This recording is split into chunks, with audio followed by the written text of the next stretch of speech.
ఇక 8వ వారం నామినేషన్స్లో భాగంగా ఎక్స్ కంటెస్టెంట్స్ వచ్చి నామినేషన్ చేస్తారు కదా వీళ్ళని. ఇక అందులో ఇమాన్యుయల్ది తనుజది గట్టిగానే గొడవ జరిగిందంట. అసలు ఇమాన్యుయల్ తనుజని ఎందుకు నామినేట్ చేశాడు అనంటే లాస్ట్ వీక్ ఒక్కటే పాయింట్ ఉంది, తనుజ మీద ఒక్కటే పాయింట్ ఉందని చెప్పిండు ఇమాన్యుయల్. ఇక ఇప్పుడైతే ఎప్పుడు సెకండ్ వీక్ రీజన్ తీసుకొచ్చి ఇప్పుడు నామినేషన్లో పెడుతుండు ఇమాన్యుయల్. ఇక ఇమాన్యుయల్ కొద్దిగా క్లారిటీ మిస్ అయ్యింది అనిపిస్తుంది. ఎందుకు అనంటే సెకండ్ వీక్ బొమ్మల టాస్క్ జరిగినప్పుడు ఏమైందంటే అక్కడ అందరూ ఓనర్గా సెలెక్ట్ చేసింది రాముని చేసిరు. అయితే అప్పుడు ఇమాన్యుయల్ని చేయలేదు. ఇమాన్యుయల్ అప్పుడు చెప్పిండు, టెనర్స్లో ఎవ్వరు సపోర్ట్ లేరు, స్ట్రాంగ్గా లేరు, నన్ను చేయకపోయినా పర్వాలేదు, రాముని ఓనర్గా చేసేయండి, నేను ఏం అవ్వను, వద్దు, నేను టెనర్స్గానే ఉంటా, ఎందుకంటే టెనర్స్లో కొంచెం అందరూ టాస్క్లో పరంగా బలంగా లేరు, నేను ఒక్కనే కదా సపోర్ట్ అని చెప్తాడు.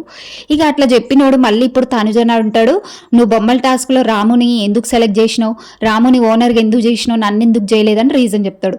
అది సెకండ్ వీక్లో జరిగిన రీజన్ తీసుకొచ్చి ఈ వీక్లో చెప్తుండు ఇమాన్యుయల్. అంటే ఇక అక్కడ ఇమాన్యుయల్ ఏమనాలి, ఇంకా ఏ రీజన్స్ లేవని చెప్పినోడు అప్పుడు రీజన్ తీసుకొచ్చి చెప్పింది ఇది అసలు క్లారిటీ మిస్ అయిపోయిండు ఇమాన్యుయల్. ఇది క్లారిటీ కాదు, ఇది వాల్యుబుల్ రీజన్ కాదనిపించింది తనుజన్ చేయడం. ఇక ఇమాన్యుయల్ మాత్రం ఎక్కడో కొంచెం సేఫ్గా ప్లే చేద్దామని చూసిండు, కానీ అది ఇక ఈ రోజు నామినేషన్లో కొద్దిగా బయటపడ్డది. ఇక కొద్దిగా క్లారిటీ అయితే మిస్ అయిపోతుంది ఇమాన్యుయల్. ఇంకా అంటూ ఉంటారు కదా, వారం వారం పెరుగుతూ ఉంటే కొన్ని బయటకు వస్తుంటాయి అందరి రూపాలు. ఇక అట్లా ఇమాన్యుయల్ది కొంచెం బయటపడ్డది సేఫ్ ప్లేయింగ్ అని. ఇమాన్యుయల్ చెప్పిన రీజన్ అయితే ఇంకా అసలు స్ట్రాంగ్గా లేదు అనిపించింది ఎవరికైతే.